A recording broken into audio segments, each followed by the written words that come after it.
subscribe belum? Kalau belum ya subscribe lah. Dan jangan lupa nyalakan loncengnya. Kalau enggak, retak tinggalkan gua.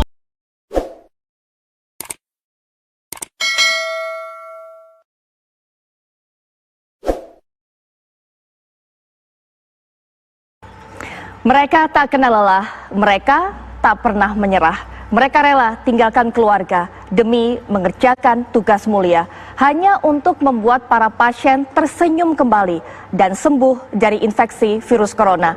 Mereka adalah para perawat, para suster, para petugas lab, dan juga bahkan para petugas cleaning service yang bertugas, yang bekerja di rumah sakit yang merawat para pasien corona. Assalamualaikum warahmatullahi wabarakatuh. Selamat malam pemirsa, saya Putri Viola.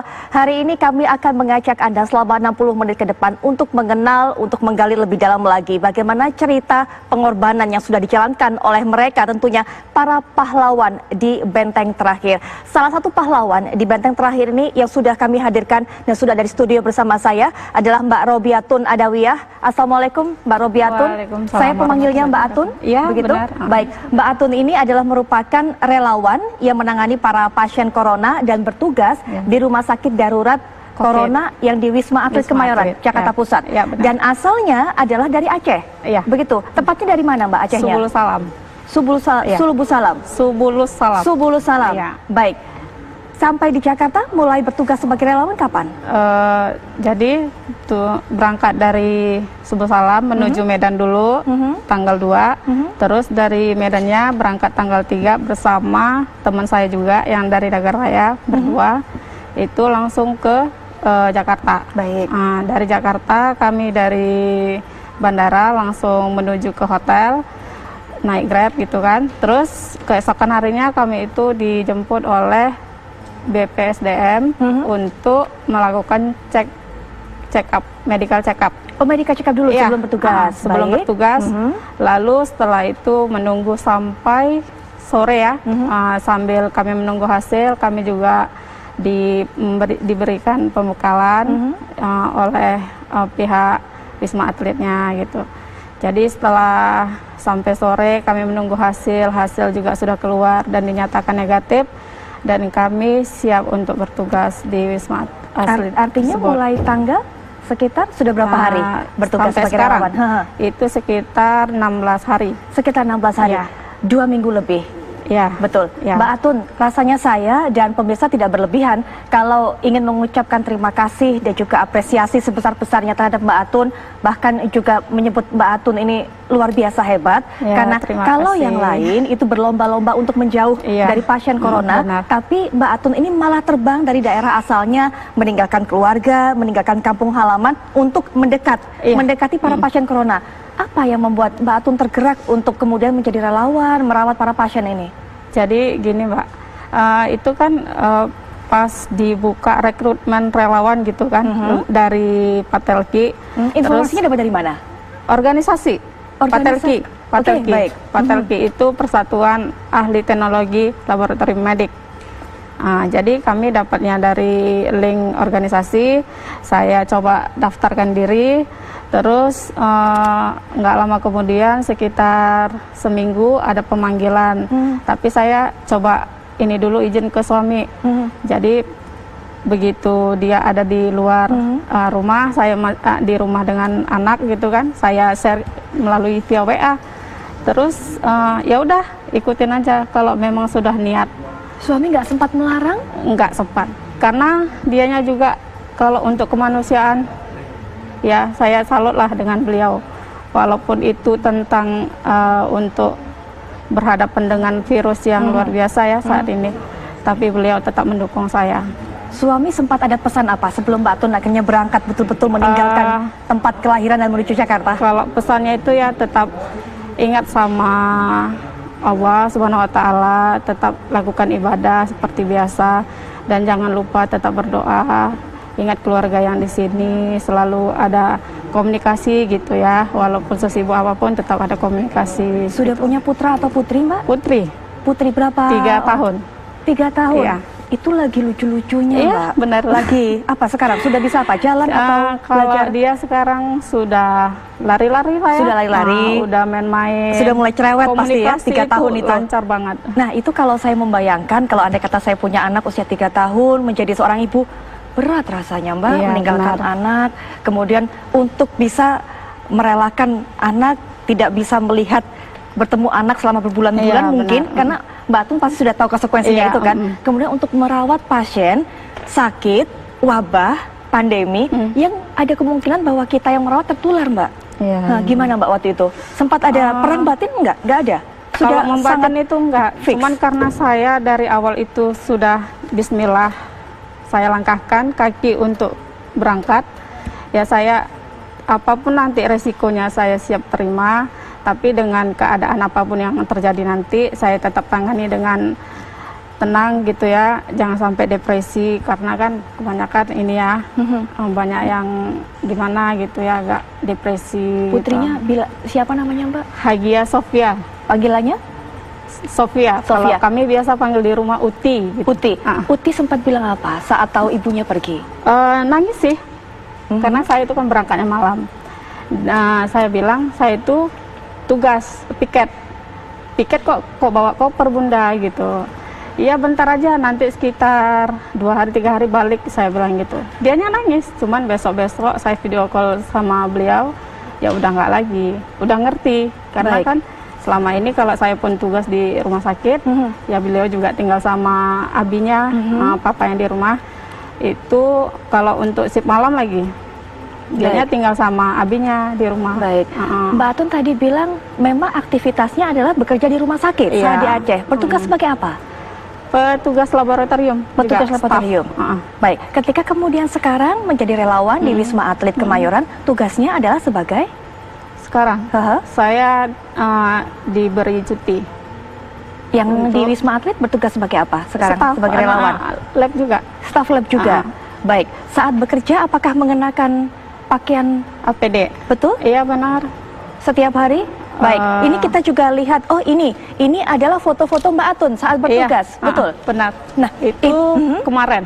itu baru kemarin. Ya, jam 8 malam. Baik, Mbak, ini saya kurang bisa melihat karena kemampuan mata saya sangat terbatas. Tapi saya sempat melihat Mbak Atun itu membawa kertas seperti itu, kemudian ada tulisan kertas di Iya. belakang. Mungkin bisa diterangkan, Mbak, dijelaskan tulisan apa? Kalau yang di bagian belakang saya itu ATLM Aceh. ATLM Aceh. Terus kalau yang di kertas itu hanya pesan untuk anak. Apa Mbak pesannya isinya? Bertahanlah untuk menahan rindu. Baik, sempat mengirimkan foto itu ke suami untuk diperlihatkan ke anak? Iya benar. Apa kata anak? Apa kata suami? Kalau suami sih nggak ada tanggapan. Yang penting tetap tegar, Betul. tetap bertahan, tetap semangat, sportif, jaga kesehatan, jangan lupa ibadahnya dilaksanakan setiap hari. Itu aja. Tapi kalau anak, Kalau ke anak ya apa ceritanya saat ya cuma saat melihat melihat fotonya? itu bunda pakai apa gitu. Ini kok ditutup-tutup gitu. tapi komunikasi selalu jalan setiap ya, hari? setiap malam Setiap malam selalu kontak Video call. video call. jadi bertemu? Iya. Nggak pernah nangis? Enggak. Dek Sofia ini? Enggak. Cuman dia nanti kalau sudah komunikasi dengan saya kalau udah malam hari gitu. Bunda, situ ada makanan enggak gitu. Dia tanyakin gitu. Ada, saya bilang. Makanannya apa sih? Boleh ditunjukin lah gitu. Ya saya tunjukin nanti. Kadang ada susu ya. Nah, kalau enggak susu, kerupuk gitu. Ya dianya nangis. Saya mau juga kayak bundanya, katanya gitu. Kangen itu Mbak? Ya kangen, sangat kangen. Mbak juga pasti kangen kangen, dengan suami dan juga anak tercinta. sangat. Tapi menepiskan kangen Iya. itu untuk bisa bertugas seperti kita lihat di foto sampai kelelahan. Tadi sempat ada foto Mbak tertidur dengan menggunakan pakaian lengkap. Ya. Pakaian itu tidak boleh dibuka selama menjalankan tugas. Berapa jam Mbak bekerja dalam sehari? Dalam sehari itu kan ada 4 shift ya. Ya, ini Jadi- kita juga lihat. Ya. Mhm. Jadi dalam shift itu dalam sehari itu ada 4 shift. Kebetulan kalau pas tugas saya itu ada shift keempat itu jam 2 malam sampai jam 8 pagi. Jadi Mbak bekerja dari jam 2 malam sampai jam 8 pagi. Jam berapa kemudian masih menyempatkan untuk menelpon Dek Sofia tadi Malam. sebelum bertugas? Ya, kalau misalnya jadwal saya di pagi atau siang atau malam sampai jam 8 malam, masih bisa saya hubungi sekitar jam 9 malam. Tapi kalau misalnya posisi saya itu tugasnya dari jam 8 malam ke jam 2 pagi, saya nggak ada komunikasi. Hanya komunikasinya di pagi hari. Itu pun kalau Sofianya sudah bangun. Karena dia bangunnya juga lama.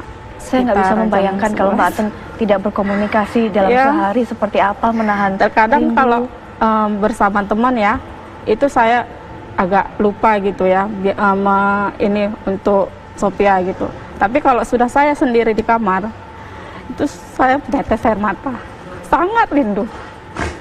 Apa yang paling Mbak rindukan? Rindu dari dengan Sophia? ketawanya, bermain, karena hari-harinya di rumah itu selalu dengan saya.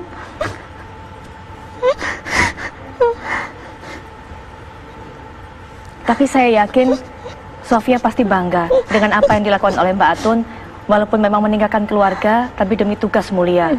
Begitu. Kita juga masih melihat di layar kaca bagaimana perjuangan dan juga pengorbanan Mbak Atun. Ini dia, Mbak, menggunakan pakaian seperti itu.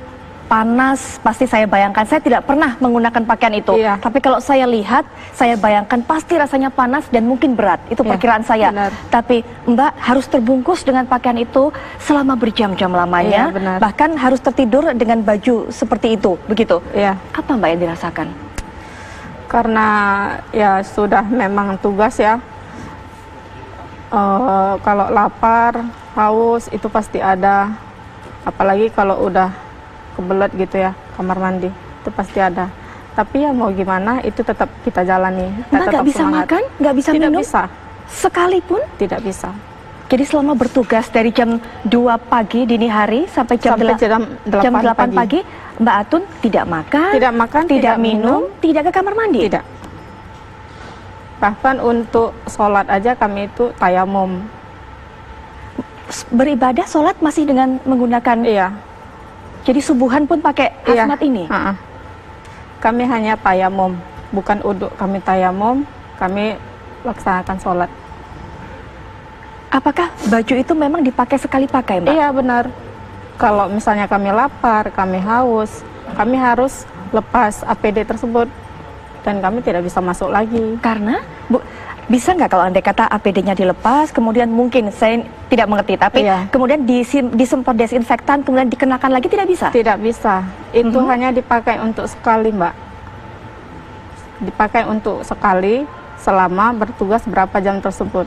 Baik, Mbak Atun, kalau andai kata di sini, di hadapan kita, ada Dek Sophia, apa yang mau Mbak Atun sampaikan ke anak tercinta? Apa ya? Tetap ini ya, jangan sedih-sedih gitulah ya. Baik. Tetap tegar walaupun jauh dari bundanya gitu. Tapi Mbak Atun jangan khawatir.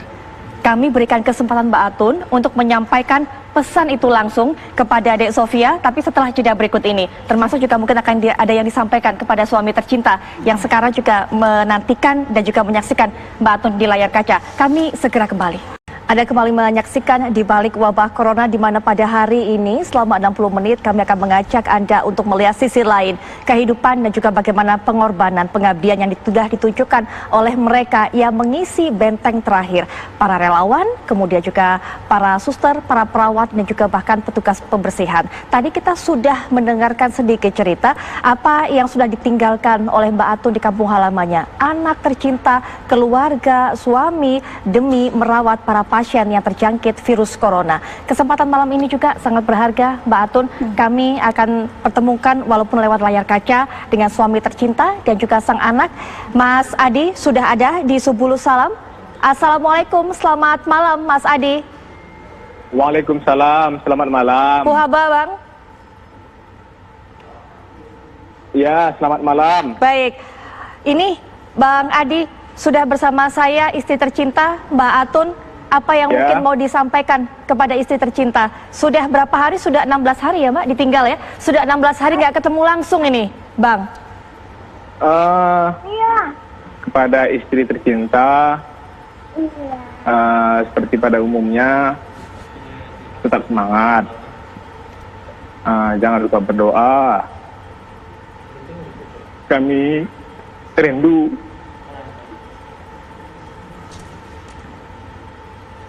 Bang, setiap malam Dek Sofia ini menanyakan nggak bagaimana keadaan ibunya?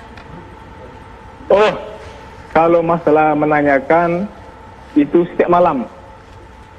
Setiap malam bahkan sambil nangis. Kapan bunda pulang? Kapan bunda pulang?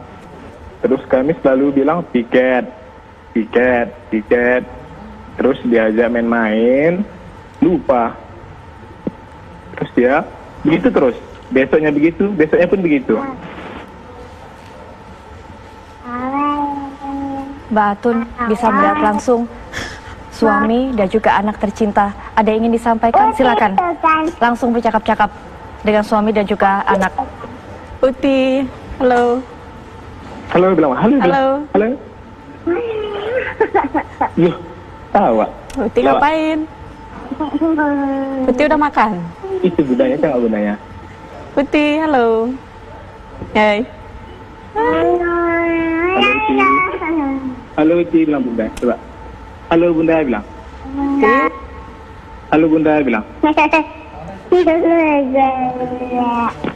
Gelek. Halo Uti.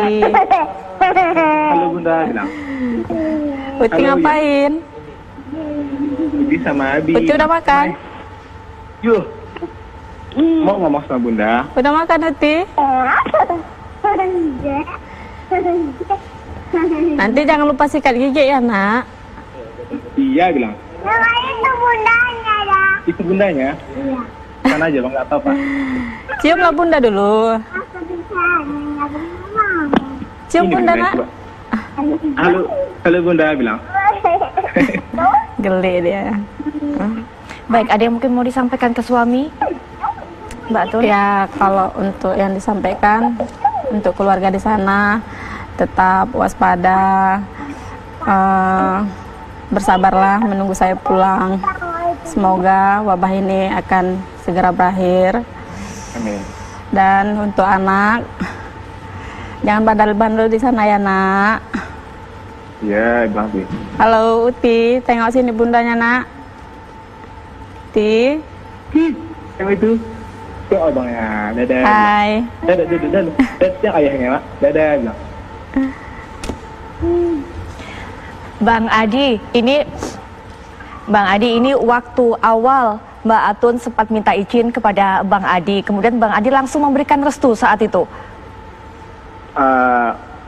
Baik, kalau mengenai izin, saya yang sangat mendukung beliau karena saya bilang mungkin hari ini adalah giliran kita memberikan kontribusi kita kepada sesama manusia. Mungkin pada bencana yang akan datang, bukan mendoakan ya, tapi jika ada bencana yang akan datang, mungkin bukan kita lagi, atau bahkan orang lain dengan tenaga dan keahlian yang berbeda pula. Maka memanfaatkan ini. Ini adalah sekali seumur hidup. Gitu aja sih, Mbak. Bang Adi, ini kalau mendengar kabar yang sekarang, begitu kan, korban juga semakin banyak. Pernah tidak terbersit rasa kekhawatiran yang begitu mendalam akan kondisi dari istri tercinta, apalagi peluang untuk tertular dengan pasien ini juga begitu besar? Kalau mengenai tertular ataupun kabar-kabar kematian, saya sangat percaya. Bahkan saya lebih percaya dia di sana dibandingkan di sini. Karena di sana mereka pasti diperhatikan, diberikan APD lengkap, meskipun karena baru pertama pakai APD, terkesan risih, tapi di sana lebih terjamin dibandingkan di sini. Itu pemikiran saya.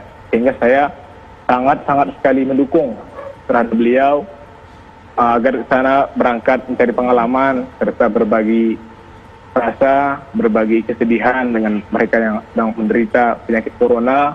Semoga sehat. Begitulah kira-kira, Mbak. Baik, ini kalau panggilannya Uti tadi ya, Dek Sofia ini ya. Iya. Ini kalau si kecil Uti ini pernah nggak cerita Bang apa yang paling dikangenin dari ibundanya, dari uminya ini?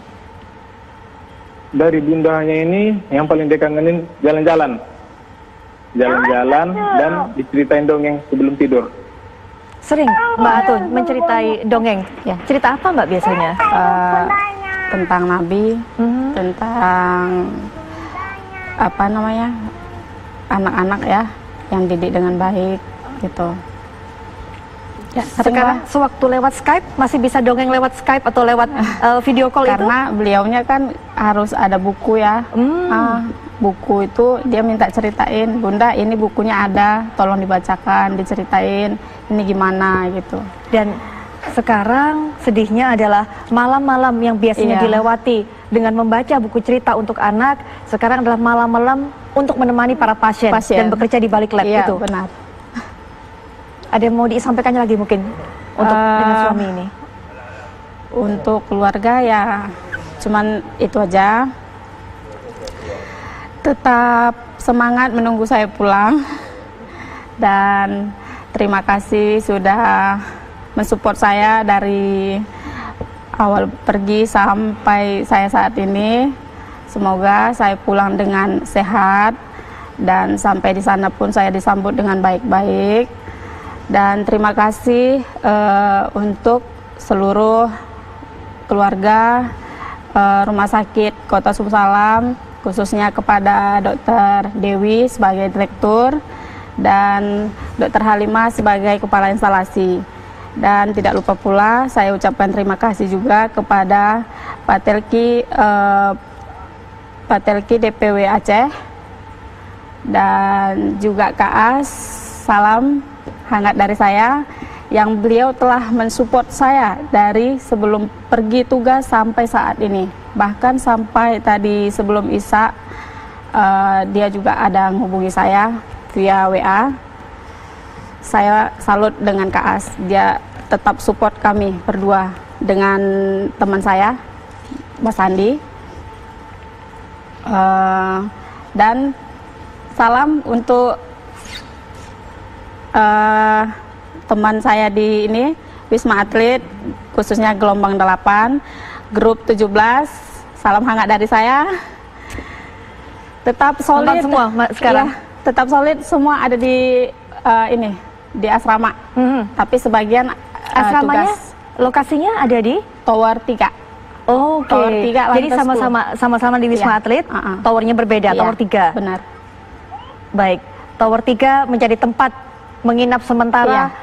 Mbak Atun bersama para relawan lainnya karena memang harus terpisah jauh dari keluarga. Iya. Terakhir, sebelum kita menutup segmen ini, sebelum kita jeda, ada pesan terakhir yang mau disampaikan kepada anak tercinta, Uti ataupun untuk ke Bang Adi? Pesan terakhir, ya tetap jaga kesehatan, tetap sabar menunggu saya pulang. Bang Adi, masih sabar kan menunggu istri tercinta pulang? Sofia. Sabar. Doa terus Bang Adi untuk kesehatan dari beliau di sini sehingga bisa bekerja secara maksimal dan bisa kembali pulang dalam keadaan sehat, Bang Adi.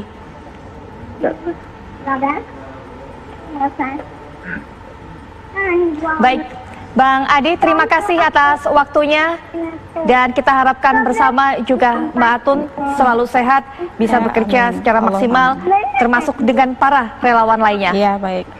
Baik, sekali lagi terima kasih Mbak Atun.